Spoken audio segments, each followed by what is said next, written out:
karya yang dibuat berdasarkan hasil penelitian atau pemikiran ilmiah yang disusun secara logis dan terstruktur. Karya ilmiah tidak hanya menyampaikan informasi atau pengetahuan baru, tetapi juga bertujuan untuk memverifikasi atau membantah teori yang sudah ada. Yang kedua, sekarang ada jenis-jenis karya ilmiah.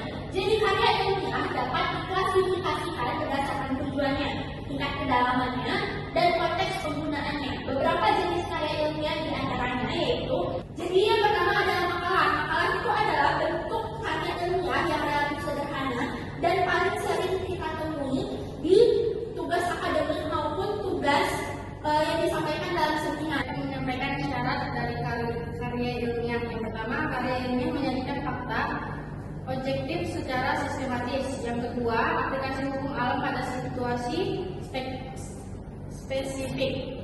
Yang ketiga, karya ilmiah ditulis secara cermat, tepat, benar, jujur, dan tidak bersifat terkaan. Yang selanjutnya, karya ilmiah menyajikan rangkaian sebab akibat dalam pemahaman. Selanjutnya, karya ilmiah tidak menimbulkan keraguan. Penulisan karya ilmiah tidak boleh memanipulasikan fakta. Selanjutnya, saya akan menyampaikan sistematik penulisan karya ilmiah. Yang pertama itu ada kata pengantar, yang kedua ada daftar isi, pendahuluan, dan landasan teori. Kata pengantar merupakan uraian singkat yang berfungsi mengantar membaca memasuki uraian yang terdapat dalam karya ilmiah. Yang kedua itu ada daftar isi, merupakan halaman pada karya ilmiah yang berisi urutan di karya ilmiah yang di bab terakhir. Pendahuluan, bagian pendahuluan pada paragraf ilmiah merupakan bagian awal untuk masuk dalam topik yang akan dibahas. Selanjutnya, landasan teori biasa terdiri atas dua hal, yaitu tinjauan pustaka dan karangan teori. Baiklah, pembahasan selanjutnya yang akan dibahas oleh Nurul yang berkaitan dengan kutipan. Pada Nurul, dipersilakan. Baiklah, langsung saja saya akan menjelaskan tentang kutipan. Apa itu kutipan? Kutipan adalah salinan kalimat, paragraf, atau pendapat dari seseorang pengarang atau ucapan orang terkenal karena keahliannya, baik itu yang terdapat dalam buku, jurnal, dan lain-lain, melalui media cetak atau elektronik. Kutipan itu terbagi menjadi dua kutipan, yaitu yang pertama kutipan langsung dan kutipan tidak langsung. Kutipan langsung itu yaitu mengambil pendapat orang lain apa adanya tanpa melakukan perubahan terhadap teks. Sedangkan kutipan tidak langsung berarti pengutip mengambil inti pesan yang terdapat dalam kutipan, kemudian dibahasanya sendiri oleh pengutipnya atau dikarang kembali kepada pengutip tersebut. Baiklah, saya serahkan kepada moderator. Baiklah, pembahasan selanjutnya yang akan dibahas oleh Alia mengenai catatan kaki. Pada Alia, dipersilakan. Baiklah, saya akan menjelaskan apa itu catatan kaki.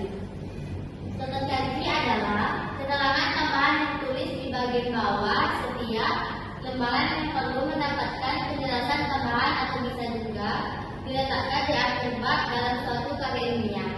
Catatan kaki biasa digunakan untuk memberikan keterangan, penjelasan, tambahan, komentar, informasi sumber rujukan, atau sebagai pedoman penyusunan daftar pustaka.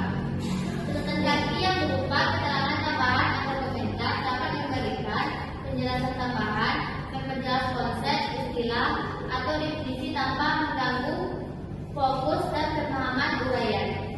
Sedangkan catatan kaki yang berupa referensi secara akademis berfungsi memberikan dukungan argumentasi atau pembuktian rujukan pada kutipan naskah, memudahkan peninjauan kembali penggunaan referensi dan memudahkan penelitian daftar pustaka.